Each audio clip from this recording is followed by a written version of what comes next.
আসসালামু আলাইকুম। Hi guys, কেমন আছেন আপনারা? আশা করি ভালো আছেন। এই যে দেখেন, রমজান মাসে আমার খামার বাড়ি থেকে বড়ই পাঠিয়েছিল, তারপরে লাউ, পেঁপে এগুলো পাঠিয়েছিল রমজানের ভেতরে আমার ক্ষেতের সবজি। তো ওগুলো আমি ভিডিও করে রাখছিলাম।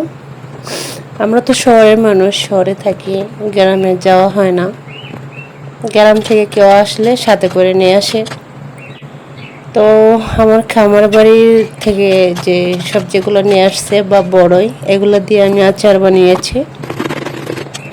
তো ভাবলাম ভিডিওটা ছাড়ি, তার সাথে কিছু কথা বলি। রমজান মাসে জেগে জেগে ছিলাম, ভোর রাতে খাবার খেয়ে তারপরে ঘুমাতাম। কেন জানি না, রমজান মাস শেষ, রোজ ঈদ চলে গেল। এখন আমার কি হচ্ছে, রমজান মাসে যে জেগে থাকতাম, এখন সেম ক্যাটাগরি আমার সাথে মনে হইতেছে যে আমি রমজান মাসের মতো এখনও সারা রাত জেগে থাকি, আমি ঘুমাতে পারি না, দিনের বেলা ঘুম আসে। এখন আমি কি করব বুঝতে পারতেছি না। রাতের বেলা যদি আমি ঘুমে ট্যাবলেটও খাই, তারপরেও আমার ঘুম আসে না। এখন আমি কি করব গাইস, আপনারা একটু বলেন আমার কি করা উচিত। আমি যে রাতে ঘুমাতে পারি না, দিনে ঘুম আসে। আমি ভালো করে সবাইকে সাপোর্টও করতে পারতেছি না, ঘুমের যন্ত্রণা। রাতের বেলা তো ঘুম আসে না, দিনে প্রচণ্ড ঘুম আসে। এখন আমি চেঞ্জ করব কিভাবে? আমি দিনে না ঘুমিয়ে থেকে রাতে ঘুমানোর চেষ্টা করতেছি, বাট এখন আমার রাতে ঘুম হচ্ছে না, দিনে ঘুম হচ্ছে। ডক্টরের কাছ থেকে আমি ঘুমের ওষুধ পর্যন্ত নিয়ে আসছি, কিন্তু ওষুধ খেলেও আমার ঘুম আসে না, কিন্তু আবার প্রচণ্ড মাথা ব্যথা করে। কি করব বুঝতে পারতেছি না। আপনারা যদি, আপনাদের সাথে যদি এরকম হয়ে থাকে আমাকে জানাবেন, আর একটা সলিউশন দেন যে আমি কি করব, আমার কি করা উচিত।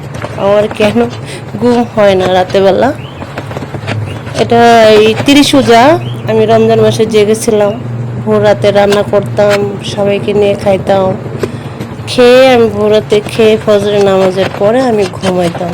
তো ওই সিস্টেমটা আমার এখনও হয়ে গেছে, মানে আমি চেঞ্জ করতে পারতেছি না।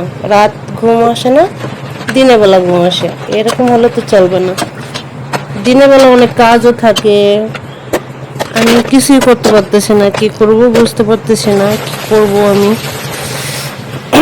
তো কিছু কথা বলি। কথাটা হচ্ছে যে আপনি যদি নিজের ভালো না চান, আপনার ভালো কিন্তু আল্লাহও চাইব না। যে নিজের ভালো চায় না, তার ভালো আল্লাহও চায় না। আপনি নিজের ভালো চাইবেন, পাশাপাশি মানুষের ভালো চাইবেন, মানুষের সাথে ভালো ব্যবহার করবেন, ভালোভাবে চলবেন।